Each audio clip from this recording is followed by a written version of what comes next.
ನಮಸ್ಕಾರ ಸ್ನೇಹಿತರೆ, ಇಬ್ಬನಿ ನ್ಯೂಸ್ಗೆ ಸ್ವಾಗತ. ಇಬ್ಬನಿ ನ್ಯೂಸ್ಗೆ ನೀವಿನ್ನೂ ಸಬ್ಸ್ಕ್ರೈಬ್ ಮಾಡಿಕೊಂಡಿರದಿದ್ದರೆ ದಯವಿಟ್ಟು ಸಬ್ಸ್ಕ್ರೈಬ್ ಆಗಿ. ಕೂಡ್ಲಿಗಿ ತಾಲೂಕು ಕಾನೂನು ಸೇವೆಗಳ ಸಮಿತಿ, ತಾಲೂಕು ವಕೀಲರ ಸಂಘ ಕೂಡ್ಲಿಗಿ, ಪ್ರಾದೇಶಿಕ ಸಾರಿಗೆ ಅಧಿಕಾರಿಗಳ ಕಚೇರಿ ಹೊಸಪೇಟೆ, ಪೊಲೀಸ್ ಇಲಾಖೆ, ತಾಲೂಕು ಪಂಚಾಯಿತಿ ಕೂಡ್ಲಿಗಿ, ಪಟ್ಟಣ ಪಂಚಾಯಿತಿ, ಕೆಎಸ್ಆರ್ಟಿಸಿ ಕೂಡ್ಲಿಗಿ ಘಟಕ, ಶಾಲಾ ಶಿಕ್ಷಣ ಇಲಾಖೆ, ಸರ್ಕಾರಿ ಪದವಿ ಪೂರ್ವ ಕಾಲೇಜು ಕೂಡ್ಲಿಗಿ ಹಾಗೂ ತಾಲೂಕಿನ ವಿವಿಧ ಇಲಾಖೆಗಳ ಹಾಗೂ ಸಂಘ ಸಂಸ್ಥೆಗಳ ಸಂಯುಕ್ತಾಶ್ರಯದಲ್ಲಿ ದಿನಾಂಕ 5/1/2026 ಸೋಮವಾರ ಬೆಳಗ್ಗೆ 10 ಗಂಟೆಗೆ ನ್ಯಾಯಾಲಯ ಆವರಣ ಕೂಡ್ಲಿಗಿಯಲ್ಲಿ ರಸ್ತೆ ಸುರಕ್ಷತಾ ಮಾಸಾಚರಣೆ ಜನವರಿ 2026 ಕುರಿತು ಸಾರ್ವಜನಿಕರಿಗೆ ಅರಿವು ಮೂಡಿಸುವ ಪ್ರಯುಕ್ತ ಜನಜಾಗೃತಿ ಜಾಥಾ ಕಾರ್ಯಕ್ರಮವನ್ನು ಆಯೋಜಿಸಲಾಗಿತ್ತು.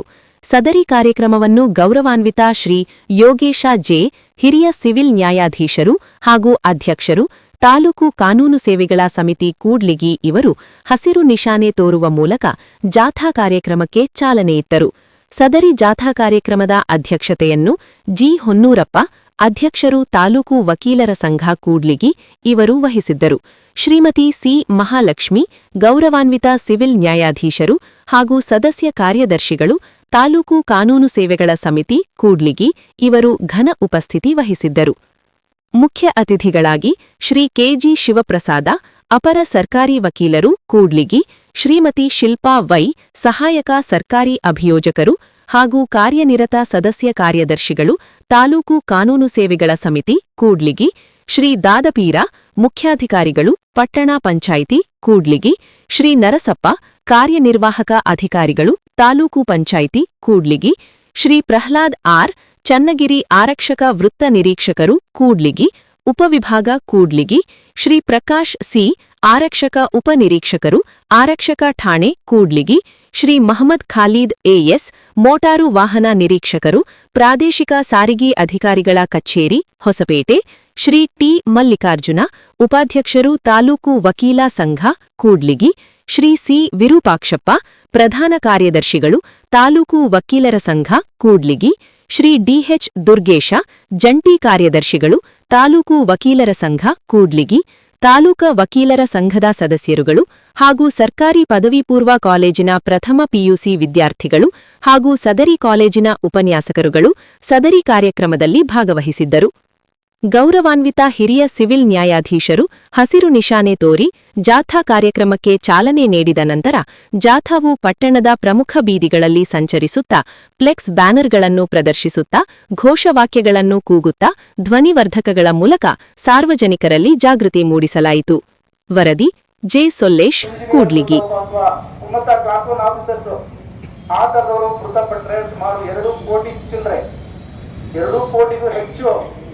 ನಾವು ವಿಮೆ ಪರಿಹಾರವನ್ನ ಅವರ ಘನತೆಗೆ, ಗೌರವಕ್ಕೆ, ಅವ್ರಿಗೆ ಮುಂದೆ ಏನು ಮುಂದಿನ ಜೀವನ ಫ್ಯೂಚರ್ ಏನೇನು ಇತ್ತು ಅದೆಲ್ಲನೂ ನೋಡಿ ಕ್ಯಾಲ್ಕುಲೇಷನ್ ಮಾಡಿ ಸುಮಾರು 2 ಕೋಟಿ ಅಥವಾ ಹೈ ಸ್ಪೀಡಿಂಗ್ ಮಾಡಿಕೊಂಡು ಅಥವಾ ತುಂಬಾ ಲಾಂಗ್ ಜರ್ನಿಗಳು ಒಂದು ಊರಿಂದ ಇನ್ನೊಂದು ಊರಿಗೆ ಹೋಗುವಂಥದ್ದು ಇವೆಲ್ಲ ಮಾಡ್ತಾರೆ ಹುಡುಗರು.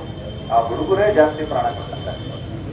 ಯಾಕಂದ್ರೆ ಅಪಘಾತದಲ್ಲಿ ಯಾರೋ ಒಬ್ರು ಕಾಮನ್ ಮ್ಯಾನ್ಸ್ ಅಂದ್ರೆ ಏನ್ ಪರವಾಗಿಲ್ಲ ಅನ್ಸುತ್ತೆ. ಆದರೆ ಈ ಮಕ್ಕಳಿದಾರಲ್ಲ, ನಾಳೆ ನಮ್ಮ ಭವಿಷ್ಯಗಳು, ಒಳ್ಳೊಳ್ಳೆ ಇಂಜಿನಿಯರ್ ಆಗೋರು, ಡಾಕ್ಟರ್ ಆಗೋರು, ಅಥವಾ ಒಳ್ಳೆ ಸೈಂಟಿಸ್ಟ್ಗಳಾಗೋರು, ಅಥವಾ ಮುಂದೆ ದೊಡ್ಡ ನಾಯಕರುಗಳಾಗೋರು, ಇವರು ನಮ್ಮ ಮಕ್ಕಳು ಹೋದರೆ ನಮ್ಮ ಆರ್ಥಿಕತೆ ಎಲ್ಲ ಕಡೆಯಿಂದನೂ ಅಪಘಾತ ಆದ ತಕ್ಷಣ ಒಂದು ವಾಹನವನ್ನು ಇನ್ನೊಂದು ವಾಹನ ಡಿಕ್ಕಿಪಡಿಸಿದಾಗ ಏನ್ ಬೇಕಿದ್ರೂ ನಾವು ರಿಪೇರಿ ಮಾಡಿಸಿ ಮತ್ತೆ ಆ ವಾಹನವನ್ನ ಸರಿಪಡಿಸ್ಬಿಡ್ಬೋದು.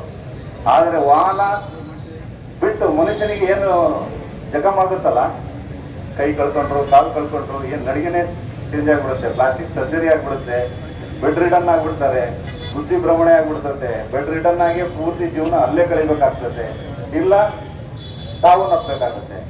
ನಾಳೆ ಮೃತಪಟ್ಟರೆ ಆ ವ್ಯಕ್ತಿ ಚಾಲನೆ ಮಾಡಿದಂತ ವ್ಯಕ್ತಿ ವಾಹನಕ್ಕೆ ವಿಮೆ ಇದ್ರೂ ಕೂಡ ಆ ವಿಮೆ ನಿಮಗೆ ಕ್ಲೈಮ್ ಆಗೋದಿಲ್ಲ. ನಾಳೆ ದಿನ ನಾನೇ ಕೂಡ ಎಂಇಸಿ ಕೇಸಲ್ಲಿ ನಾನು ಎಂಇಸಿ ಪ್ರಕರಣಗಳನ್ನ ಇತ್ಯರ್ಥಪಡಿಸ್ತೇನೆ. ನಾನು ಬಂದು 2.5 ವರ್ಷ ಆಗಿದೆ. ಸುಮಾರು ಒಂದು ಪ್ರಕರಣದಲ್ಲಿ ನಿಮ್ಗೆ ಉದಾಹರಣೆ ಕೊಡ್ತಾನೆ. ಒಂದು ಪ್ರಕರಣದಲ್ಲಿ ಇಲ್ಲ ಅಂದ್ರೂ 1,80,00,000 ರೂಪಾಯಿಗಳ ಪರಿಹಾರವನ್ನ ಆದೇಶ ಮಾಡಿದೆ.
ಯಾರೂ ಕೂಡ ಮೈನಸ್ 18 ವರ್ಷಕ್ಕಿಂತ ಕೆಳಗಿರುವ ಯಾರೂ ಕೂಡ ವಾಹನವನ್ನು ಚಾಲನೆ ಮಾಡಬಾರ್ದು.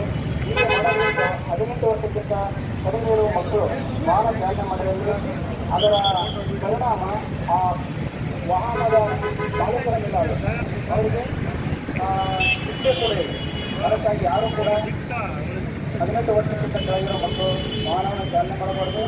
ಮುಖ್ಯವಾಗಿ ವಾಹನ ಚಾಲನೆ ಮಾಡುವವರು ಹೆಲ್ಮೆಟನ್ನು ಕಡ್ಡಾಯವಾಗಿ ಧರಿಸಬೇಕು.